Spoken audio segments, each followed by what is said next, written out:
Hold up, stop what you're doing. You think chips are just chips? Nah, forget that. This is a billion-dollar secret packed in a tiny tube, engineered to snap perfectly, stack like magic, and bend your brain with its insane shape. Behind every Pringle is mad science, crazy machines, and one guy's obsession to change the snack game forever. Stick around, because once you see how it's made, you'll never eat a chip the same way again. No joke. That chemist was Procter Gamble's Fredric Baur, who aimed to solve the classic issues of greasy, fractured, and mostly empty chip bags. He imagined a uniform snack that remained perfectly whole, delightfully crisp, and neatly packed. The outcome was a snacking transformation, delivered in a tube. First introduced as Pringles newfangled potato chips, their unusual recipe quickly drew regulatory scrutiny. They contain only around 40% potato. Because of this, in 1975, the US FDA insisted on a new label, officially classifying them as potato crisps. This led to a curious situation in the UK where crisps is the common name. So what exactly are they? Let's enter the manufacturing plant where this global sensation is created. The operation starts not with whole potatoes, but with premium potato flakes. These flakes originate from actual potatoes. When fresh potatoes are delivered, they begin a thorough cleaning process.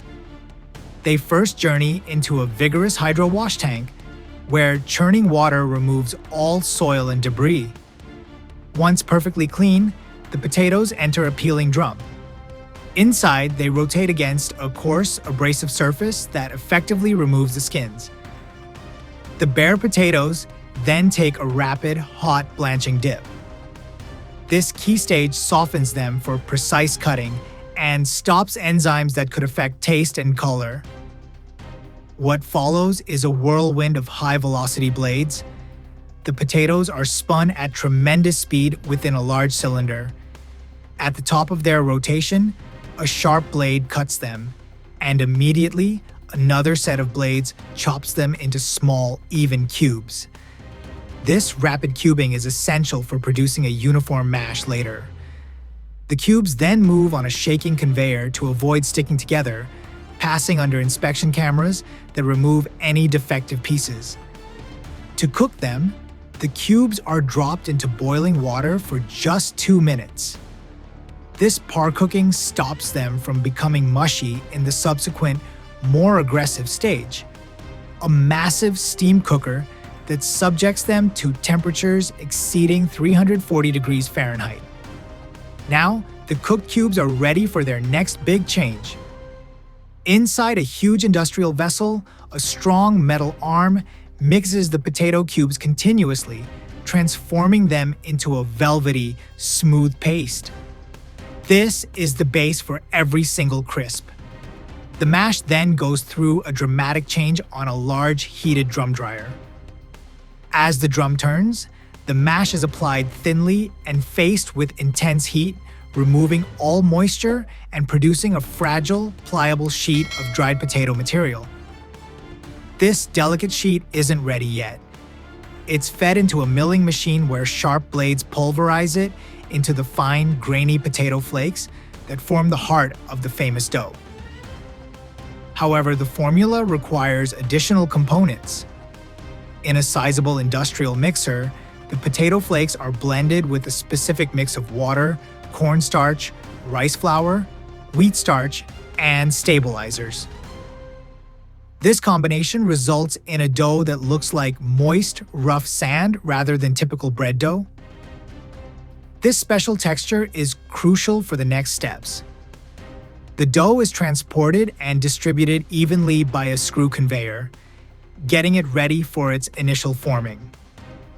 It then goes under a gigantic roller that exerts multiple tons of force, compressing the blend into a continuous ultra-thin layer, roughly 1 millimeter thick.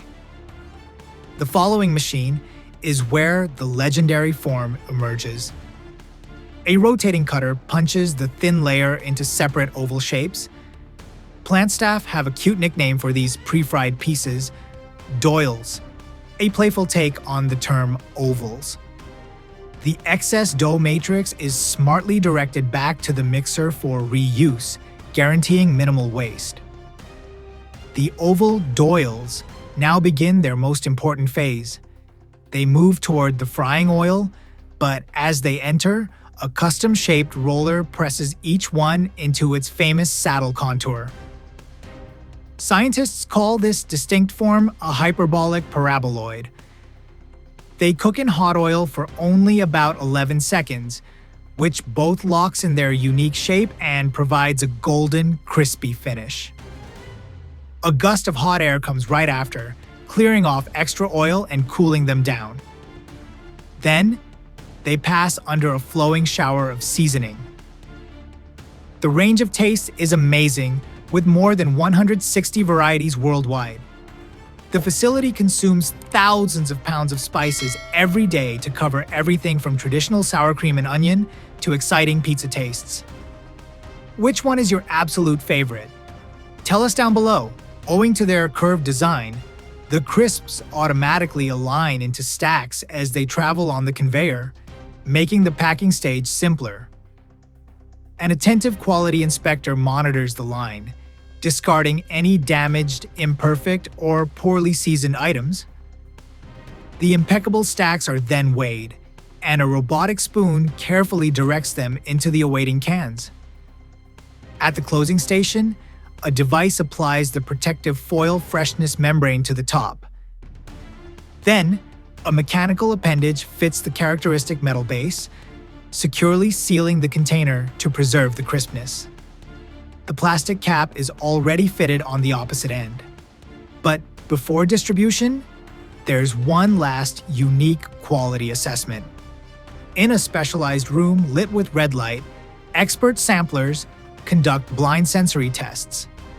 The lighting eliminates visual preference, requiring judges to concentrate only on flavor, mouthfeel, and crispiness. They place each crisp with its seasoned side facing up on their tongue. If one single chip doesn't meet the grade, its whole production lot is thrown out. It's a snack so engineered, its quality is judged in the dark. After clearing the strict final evaluation, the cans are crated and dispatched across the globe. So, while they are thin, crunchy, and contain potato, this snack exists in its own class. More than a crisp, it's a geometric marvel you can eat. The innovation of Fredric Baur and his colleagues changed the snacking world forever. Thanks for joining us on this exploration today on Winds of Thought. If you like this factory tour, please hit the like button and subscribe to Winds of Thought for more incredible behind-the-scenes content. See you next time.